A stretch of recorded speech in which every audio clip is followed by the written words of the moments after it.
Welcome to Quantum Classes India IT. Today we will study class 12 physics, in which our topic will be Kirchhoff's first and second law. So let's start. Kirchhoff का जो दो law होता है, एक होता है KVL, एक को कहा जाता है किरचॉफ्स फर्स्ट लॉ जो होता है ना वो केसीएल, और सेकंड लॉ होता है केवीएल. तो केसीएल और केवीएल ये Kirchhoff's current law and Kirchhoff's voltage law. अब किरचॉफ करंट लॉ और किरचॉफ वोल्टेज लॉ क्या होते हैं इसको समझते हैं. किरचॉफ फर्स्ट लॉ जो होता है current law, Kirchhoff's current law KCL, और इसको हम लोग और किरचॉफ्स फर्स्ट लॉ, इसको हम लोग जंक्शन रूल भी कहते हैं. जंक्शन रूल भी कहते हैं. ठीक है, ये क्या होता है? The algebraic sum of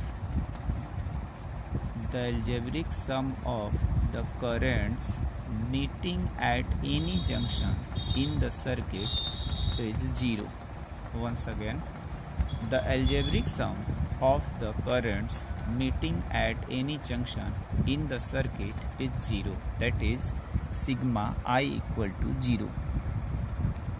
In the written form, in the ये फर्स्ट लॉ है, in the electric circuit, the algebraic sum of currents meeting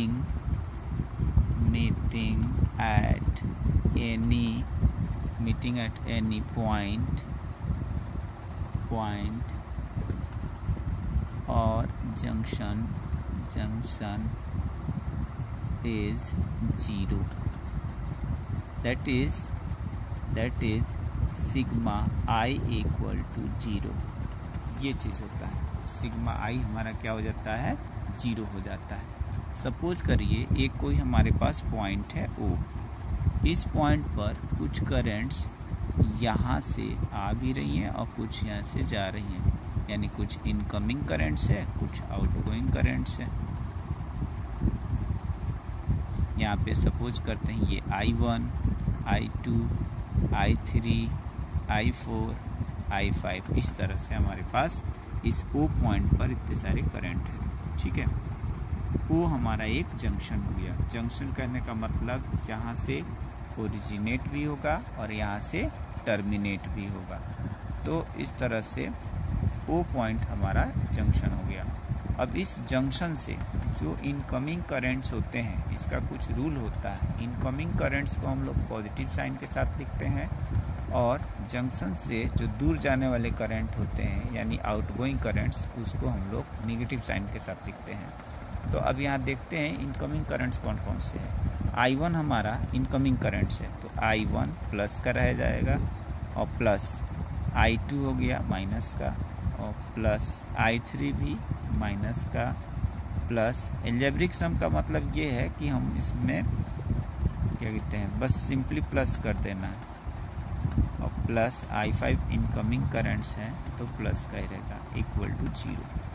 तो यहाँ से हमारे पास क्या आ गया, यहाँ ध्यान दीजिए, I1 इनकमिंग करंट्स था, प्लस का लिख लिया. I2, I3, I4 outgoing currents थे, तो हमने प्लस तो लिखा लेकिन उसके साथ ब्रैकेट में करंट के साथ माइनस लगा के लिख लिया. I5 इनकमिंग करंट से प्लस का लिख लिया. इस चीज़ को हम ऐसे भी लिख सकते हैं और करके I1 minus I2 minus I3 minus I4 plus I5 equal to 0. और इसमें जो प्लस वाले करंट से एक साथ लिख लेते हैं, I1 plus I5 equal to I2 plus I3 plus I4. ये राइट हैंड साइड में गया, minus I2 minus I3 minus I4, तो प्लस हो गया. इस तरह से हम लोग क्या लिख सकते हैं और क्या कह सकते हैं, I1 I5 क्या था? इनकमिंग करंट्स था, और I2 I3 I4 क्या था? आउटगोइंग करंट्स था. इस तरह से कह सकते हैं कि at a junction the incoming currents equal to outgoing currents. तो यहाँ पर ऐसे भी लिख सकते हैं, therefore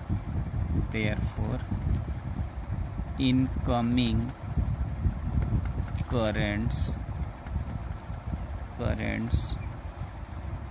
equal to outgoing currents at a junction. किसी जंक्शन पर इनकमिंग करंट्स और आउटगोइंग करंट्स क्या होते हैं, इक्वल होता है। अब ये यहाँ पर ये ध्यान देने वाली बात है कि अगर करंट हमारा क्या रहे, स्टेडी रहे, कहने का मतलब कांस्टेंट रहे, उस केसेस में क्या होता है कि इनकमिंग करंट और आउटगोइंग करंट्स दोनों सेम होते हैं। और ये किस लॉ पर डिपेंड करता है। 1 नंबर का एक क्वेश्चन पूछा जाता है बोर्ड एग्जाम में, वो चाहे बिहार बोर्ड हो, यूपी बोर्ड हो, चाहे CBSE हो, क्वेश्चन पूछा जाता है किरचॉफ लॉ किस लॉ पे बेस्ड होता है, यानी किस लॉ को कंजर्व करता है। तो यहाँ पर लिखा जाएगा कि ये जो है ना हमारा किरचॉफ फर्स्ट लॉ जो होता है ये कंजर्वेशन ऑफ चार्ज पर कंजर्व करता है, यानी ये this law is based on the conservation of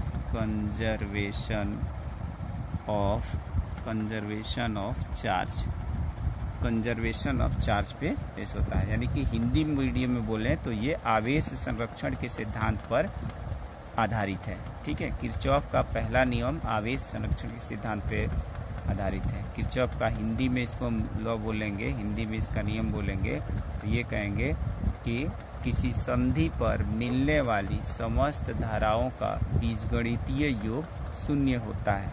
किसी संधि पर मिलने वाली समस्त धाराओं का बीजगणितीय योग शून्य होता है और यह आवेश संरक्षण के सिद्धांत पे कार्य करता है।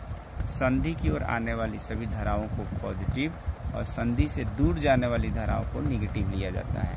तो ये हमारा रहा किरचॉफ फर्स्ट लॉ। ये बहुत इजी लॉ है, लेकिन जो नेक्स्ट हमारा लॉ है किरचॉफ वोल्टेज लॉ या किरचॉफ सेकंड लॉ, ये थोड़ा सा समझने वाली बात है, थोड़ा सा ये टफ लगेगा। इसको समझते हैं। किरचॉफ का सेकंड लॉ KVL और किरचॉफ सेकंड लॉ। ये किरचॉफ सेकंड लॉ क्या होता है? किरचॉफ सेकंड लॉ हम समझते हैं। ठीक है, किरचॉफ सेकंड लॉ ये कहता है कि अगर कोई क्लोज्ड मेश हो या कोई क्लोज्ड लूप हो या कोई क्लोज्ड सर्किट हो, उस केसेस में उसमें पास होने वाली करंट और करेस्पॉन्डिंग रेजिस्टेंस का जो प्रोडक्ट होगा उनका अलजेब्रिक सम 0 होता है। यानी हमने I और R का प्रोडक्ट 0 बताया। I और R क्या चीज़ होता है? पोटेंशियल होता है। तो इस तरह से हम कह सकते हैं the algebraic sum of the potential in a closed mesh और अ क्लोज्ड सर्किट इज 0। तो यहाँ पर हम लोग ये लिखेंगे इन द क्लोज्ड सर्किट और मेश और loop the algebraic sum of the potential is 0। ठीक है, यानी कि अलजेब्रिक सम से मतलब हमारा ये है कि इसमें that is sigma I into R या सिग्मा E इक्वल टू 0, ये चीज़ 0 होता है। ठीक है, ये हमारा किरचॉफ सेकंड लॉ कहलाता है और ये लॉ बहुत ही इम्पोर्टेंट है बोर्ड एग्ज़ाम के लिए। चाहे कोई भी बोर्ड एग्ज़ाम हो, CBSE हो, चाहे कोई भी स्टेट बोर्ड हो। इसके साथ साथ हम लोग कंपटीशन जो देते हैं IIT का है या नीट का है, अलग अलग जो कंपटीशन होते हैं तो वहाँ पर किरचॉफ सेकंड लॉ का यूज़ होता है। तो इसलिए इसको ध्यान से समझिए। हमने क्या कहा, I और R का जो प्रोडक्ट होगा उनका अलजेब्रिक सम जो है 0 होता है या सिग्मा इक्वल टू 0 होता है। अब इसको समझने के लिए थोड़ा सा एक सर्किट हम लोग कंसीडर करते हैं और उस सर्किट में किरचॉफ का सेकंड लॉ अप्लाई करते हैं। किरचॉफ का सेकंड लॉ अप्लाई कैसे होता है, इसके लिए थोड़ा सा एक दो रूल जानना होता है। रूल क्या है कि अगर किसी सर्किट में पोटेंशियल राइज कर रहा है तो उसको हम लोग पॉजिटिव साइन के साथ लिखते हैं, प्लस का ई या प्लस का वी लिखते हैं। अगर पोटेंशियल में ड्रॉप हो रहा है तो उसको हम लोग नेगेटिव साइन के लिखते हैं। यानी ये दो रूल याद रखना है। ये rise in potential, rise in potential sign is taken positive and drop in potential sign is taken negative। ठीक है, कहने का मतलब कि जैसे अगर मान लेते हैं, एक हम ऐसे समझते हैं इस चीज़ को, A to B है, करंट अगर A to B पास कर रही है, इसका मतलब हम लोग जानते हैं कि करंट हमेशा higher potential to lower potential ही मूव करती है। तो यहाँ पर क्या होगा, हाई पोटेंशियल होगा, यहाँ पर लो पोटेंशियल होगा, यानी VA जो होगा ग्रेटर देन VB होगा। इसमें करंट पास कर रही है I, तो इसलिए क्या हो जाएगा यहाँ पर, कहने का मतलब ये करंट A to B पास कर रही है। अगर यहाँ पर अगर सपोज करिए कोई रेजिस्टेंस लगा होता, सपोज करते हैं इस वायर का ही कुछ रेजिस्टेंस है, मान लेते हैं R है, तो इस केसेस में यहाँ पर जो हम लोग साइन लेंगे वो माइनस का I इंटू R लेंगे, माइनस का I into R। Current A to B move कर रही है, यानी A पर ज़्यादा पोटेंशियल है, B पे कम है, यानी पोटेंशियल में ड्रॉप हो रहा है, और ड्रॉप हो रहा है तो हम वहाँ पर minus I into corresponding resistance लेंगे। अगर यही चीज़ अगर सेल होता, सेल या बैटरी, जैसे मान लेते एक सेल ले लिया, यहाँ पर इसका एक एनोड और एक कैथोड, नेगेटिव पॉजिटिव, तो अगर हम ऐसे चलते इस सेल में तो माइनस टू प्लस जा रहे हैं, माइनस टू प्लस यानी नेगेटिव टू पॉजिटिव, तो यहाँ पर भी प्लस। अगर इस सेल का EMF E माने हैं तो ये प्लस का यहाँ पर E लिखा जाएगा। ठीक है, जस्ट अपोजिट अगर हम लोग ऐसे चलते, ये रेजिस्टेंस इसको ऐसे R ही यहाँ पे ले लिया, ये A पॉइंट है, ये B पॉइंट है, ठीक है, और करंट अगर ऐसे जा रहा, ये करंट जो है ना B to A आ रही है, B to A, और हम चल रहे हैं if we move from A to B, A to B हम चल रहे हैं, A to B, और ये करंट इसमें कैसे मूव हो रही है, B to A, और हम लोग चल रहे हैं A to B। ये सर्किट लेने में भी बहुत इसका ध्यान रखना आता है कि हम किधर से चल रहे हैं और किधर से वैल्यू लेना है। तो A to B हम मूव कर रहे हैं, लेकिन करंट आ रही है B to A, यानी A से B पर, यहाँ पर B पॉइंट पर पोटेंशियल जो होगा A के कंपैरिजन में ज़्यादा होगा, यहाँ पे VB ग्रेटर देन VA, यानी कि हम लोग यहाँ लोअर पोटेंशियल से हायर पोटेंशियल की ओर मूव कर रहे हैं, लोअर टू हायर मूव कर रहे हैं। तो लोअर टू हायर मैंने बताया, यानी राइज इन पोटेंशियल हो रहा है, तो यहाँ पर प्लस का I इंटू R लिया जाएगा।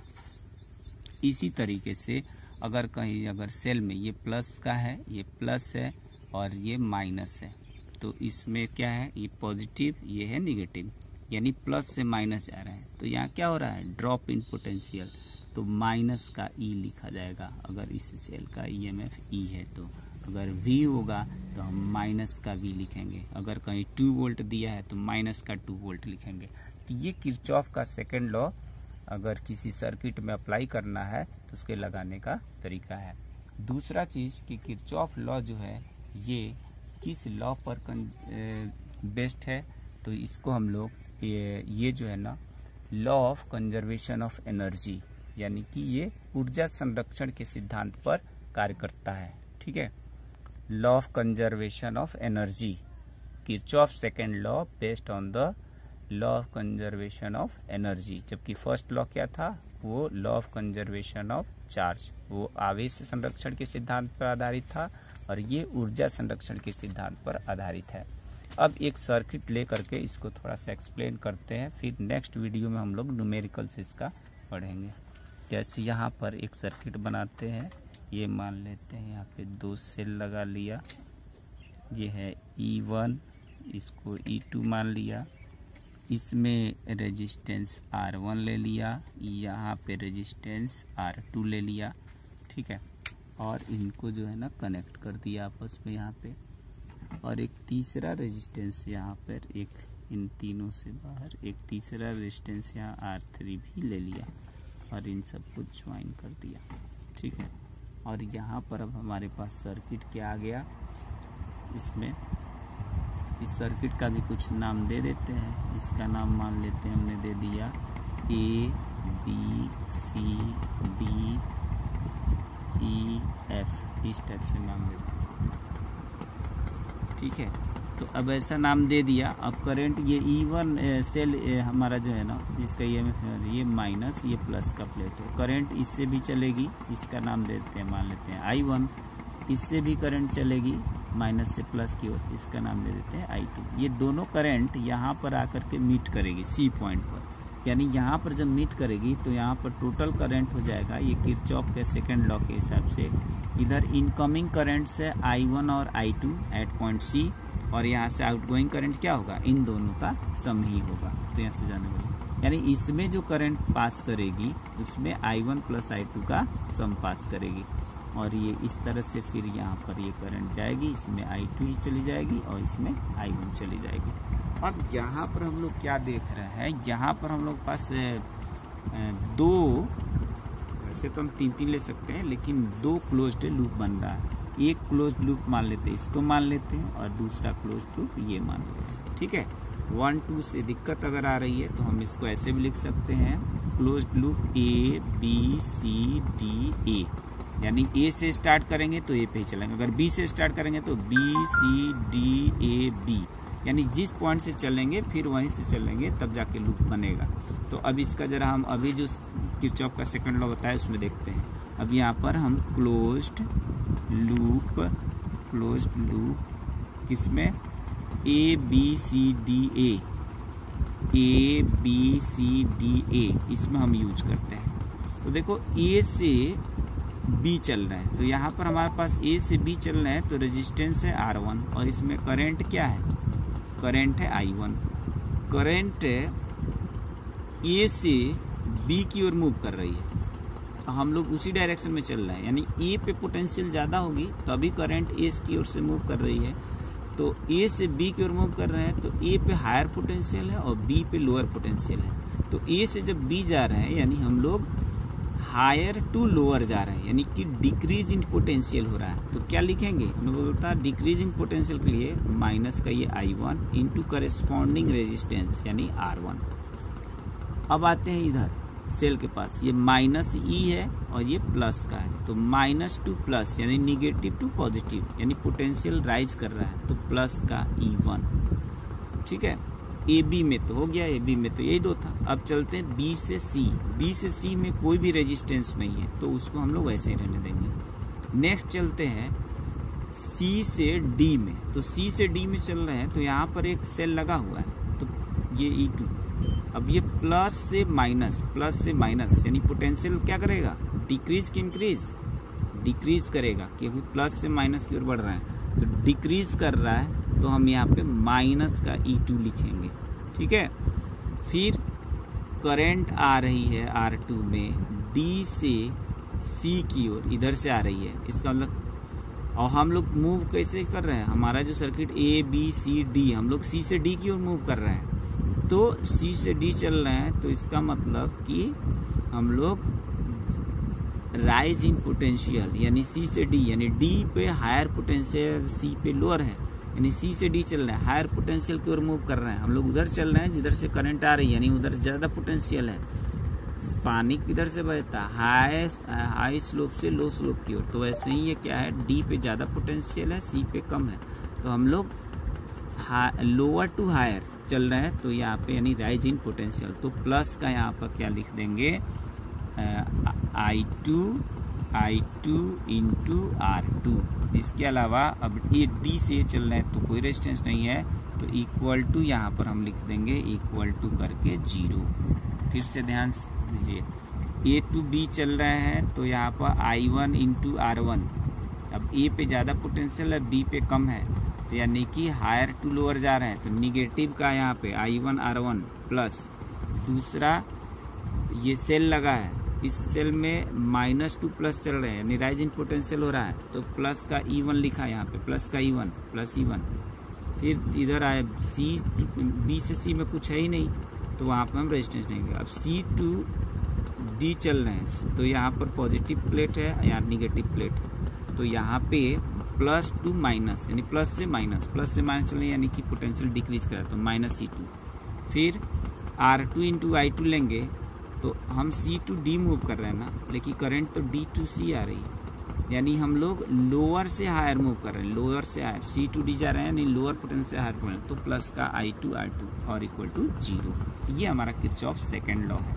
और इसी से रिलेटेड इस चीज़ को हम चाहें तो थोड़ा प्लस वाला एक तरफ लिखते हैं, माइनस वाला एक तरफ, तो ये E1 माइनस E2 ऐसे ही रहने देते हैं और बाकी सबको उधर भेज देते हैं, तो ये I1 R1 minus I2 R2 इस टाइप से आ गया। ठीक है, तो दूसरे तरीके से ये कहा जा सकता है कि इसमें करंट और करस्पॉन्डिंग रेजिस्टेंस का जो प्रोडक्ट होता है वो इक्वल टू किसके होता है, total EMF in the closed mesh.